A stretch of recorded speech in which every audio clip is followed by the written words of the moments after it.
Bago natin pag-usapan ang plano pagpapatibay ng depensa, dapat sigurong desisyonan muna natin kung sino dapat tumulo dito sa Cavite. Magkaiba ang gusto na magdiwang at magdalo. Kaya nga tayo sinamahan ng Supremo para ayusin ang ating mga problema.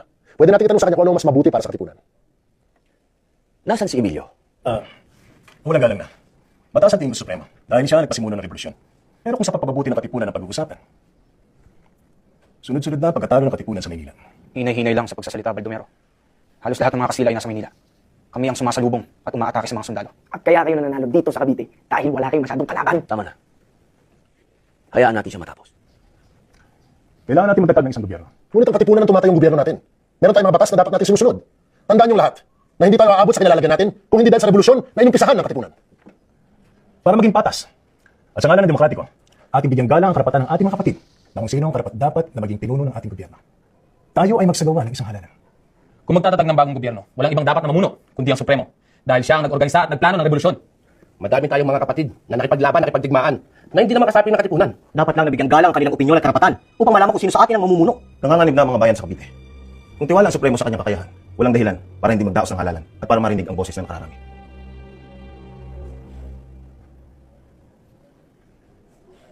At ang nanalo bilang presidente, si Emilio Aguinaldo.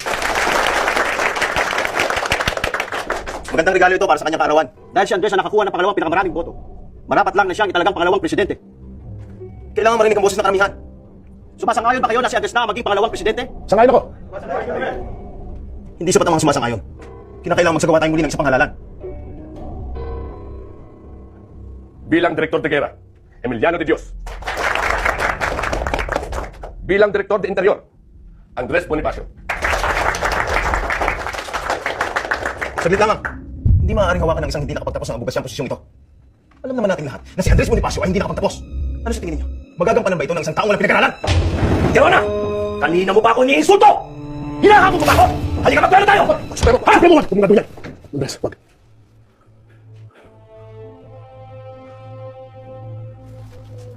Malinaw ang naging usapan. Nagkasundo tayo, nagagalanin natin ang kalalabasan ng halalang ito. Pero kayo na rin ang sumira ng usapan. Bilang Supremo ng Katipunan, pinapawalang bisa ko ang halalang ito. Hindi ko itinataya ang buhay ko para magkaganito tayo. Hindi akong kalaban.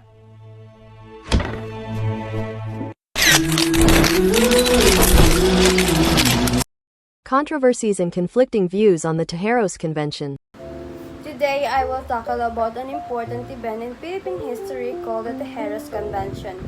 It happened on March 22, 1897, and it was a significant moment in our fight for independence from Spanish colonial rule.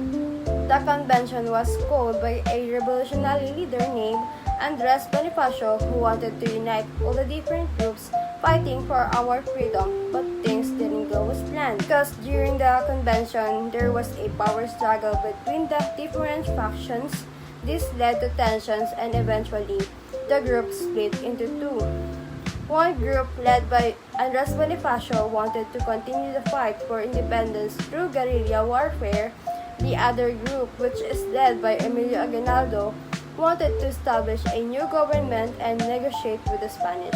But in the end, Aguinaldo's group won and a new government was established, marking the first election of a revolutionary government in our country. This event is important because it showed the challenges and divisions within our revolution, but also that determination and resilience of our people fighting for our independence. Remember that the Tejeros Convention remains a significant moment in our history because it reminds us of all the sacrifices and all the struggles of our ancestors for the freedom that we enjoy today. The declaration of Artemio Ricarte about the Tejeros Convention. Artemio Ricarte's Declaration, written on March 24, 1897, expressed his reluctance to participate in the oath-taking ceremony held the previous day at the church in Tansa, Cavite. He initially refused because he believed the oath could lead to conflicts and misunderstanding among revolutionaries, having witnessed the events at the Tejeros Convention. However, Ricarte ultimately decided to take the oath, revealing the pressure he faced to participate. The declaration highlights the complexity and tension within the Philippine Revolution, particularly regarding leadership and unity. This is a historical document written in Tagalog by Artemio Ricarte Villar, describing his acceptance of a leadership role during the Philippine Revolution. He records meeting with other leaders and taking an oath while acknowledging some irregularities in the process of appointment. The text offers insights into the complexities and challenges of leadership during the period. Artemio Ricarte initially declined the role of Pangulo ng Hukbo ng Katagalugan due to doubt and concern, but under pressure from Emilio Aguinaldo, reluctantly accepted it on March 24, 1897. The letter of Andres Bonifacio to Emilio Jacinto. This document is a letter written by Andres Bonifacio to Emilio Jacinto on April 16, 1897. While Bonifacio was in Indang, Cavite, the letter expresses Bonifacio's frustration regarding the events following the Tejeros Convention, where conflicts and divisions arose within the revolutionary movement.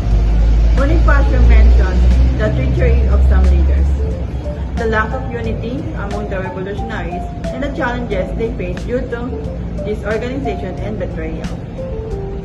He also discusses the worsening situation in towns under attack and the urgent need for leadership and resources to sustain the revolution. Additionally, the letter reveals his receipts of supplies, but with some issues, and his concern over strategies proposed by certain leaders, such as Emilio Aguinaldo. General Flores served by Mr. Montenegro, where the Nigeria opponent is under the jurisdiction of the highest possible of the people which defends the Magdiwa and Iglalo government of Cavite. He emphasized the Katipunan is revolutionary fighting for native land. Freedom is not intended to be Supremo Bonifacio proposed Mr.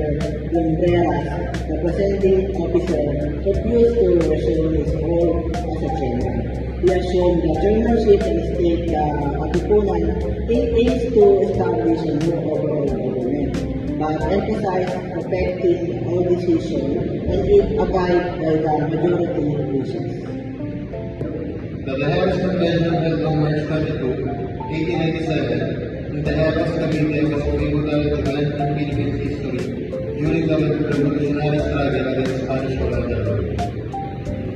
The Tejeros Convention has been analyzed and recounted by different historians, sources, and primary accounts, often reflecting varying interpretation and event significance.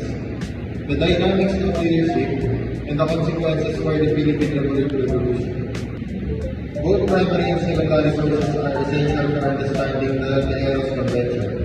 Primary sources offer raw insights and direct evidence, but they are prone to bias and limited. The account of Santiago Alvarez on Tejeros Convention. Revolutionary leaders gather in a room.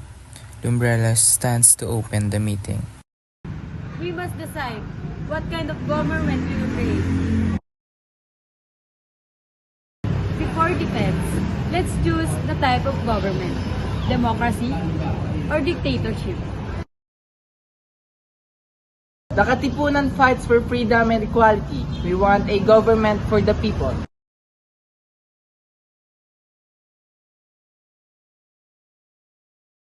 Aguinaldo wins the presidency, and Bonifacio's leadership is challenged.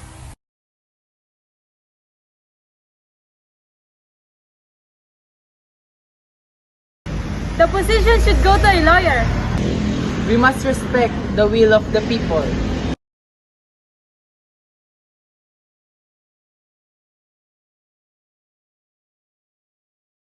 The Tejeros Convention divided the revolution, leading to Bonifacio's eventual downfall.